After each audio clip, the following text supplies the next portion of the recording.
Nakapag-testify na rin po ako last time. And my mentor asked me to do it again. Ako po'y nagpapasalamat sa araw na ito.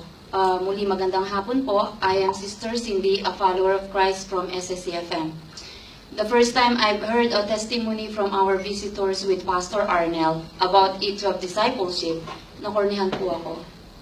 But now I realize na it was an amazing blessing to be a part of the E12 discipleship training and to share what Jesus did to me through this training. I thank God nagkaroon ng ganitong pag-aaral sa ministry ng Diyos dito sa SSCFM. Isang malaking pribilehiyo ang makabahagi sa ganitong gawain. What God did to me sa pagsasailalim ko sa discipleship training was truly amazing. Sa konting panahon na pag-aaral ko, nagpapasalamat po ako sa Diyos na ipinadama na niya ang purpose ng discipleship training sa aking buhay. Ang purpose na kung paano maging fruitful bilang anak niya and to be more like Christ. And to have a deeper relationship with Him. Na dati tunay na napakahirap sa akin na i-share ang salita niya. But mula po nag-under ako ng E12 discipleship training, binigyan po akong tapang at karunungan ni Lord na i-share ang salita niya sa iba. Dati po kasi I was not concerned about other salvation. Sad to say, I was selfish. But now Jesus changed my selfishness into obedience and gave me that big concern to the salvation and spiritual growth of others. Dati ang pananaw ko, if I will join this discipleship training, I will be fully equipped with His Word. But hindi lang po pala yun ang objective ng discipleship.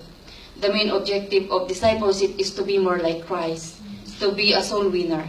I thank God because He changed my perceptions. Ma-memorize ko man lahat ng laman ng mga aklat na tinatalakay namin dito. Kung hindi naman nakikita sa aking buhay na ako nga ay tagasunod ni Jesus, walang kabuluhan ang aking mga natutunan. And I thank God sa group ng mga sisters na nag-under ng E12 Post Encounter Discipleship Training na ngayon ay kasama na rin. Nakabuo na rin po kami ng Prayer Warrior Group. Minsan kami ay namamangha sa mga mabilis na pagsagot ng Diyos sa sama-sama naming pananalangin. And I thank God sa buhay ni na Sister Early Juvie and Ate Hanili na nag-commit sa Pray Encounter Discipleship Training at willing din pong lumago sa kanilang pananampalataya. And I also thank God sa buhay ng aming mga anak na sina CJ and PJ. Mula nang simulan namin ni Pastor Jerry ang E12 Pray Encounter sa bahay, sa murang edad na kakalooban sila ng Diyos ng pangunawa at nakikita ko ang unti-unti nilang paglago sa kanilang buhay spiritual. Tunay na napakabuti ng Diyos. Kung nanaisin nating sumunod sa Kanya talaga, yes, ang sagot niya.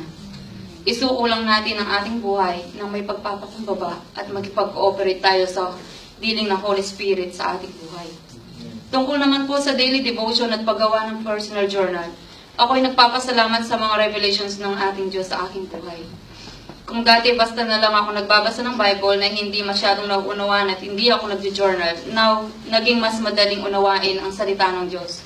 Salamat sa gabay ng Banal na Espiritu at pag-encourage ng aming mentor na mag-journal. Tunay po na napakahalaga sa buhay ng isang Kristiyano ang journaling. Especially yung application part. Dapat po na ipamuhay ko kung ano ang naisulat ko doon. I thank God sa buhay ng aking mentor na si Pastor Jerry. Dalangin ko na lalo pa siyang gamitin ni Lord sa iba. Nakasama ang Panginoon at ako na maging kaagapay niya lagi sa kanyang pagkatawag.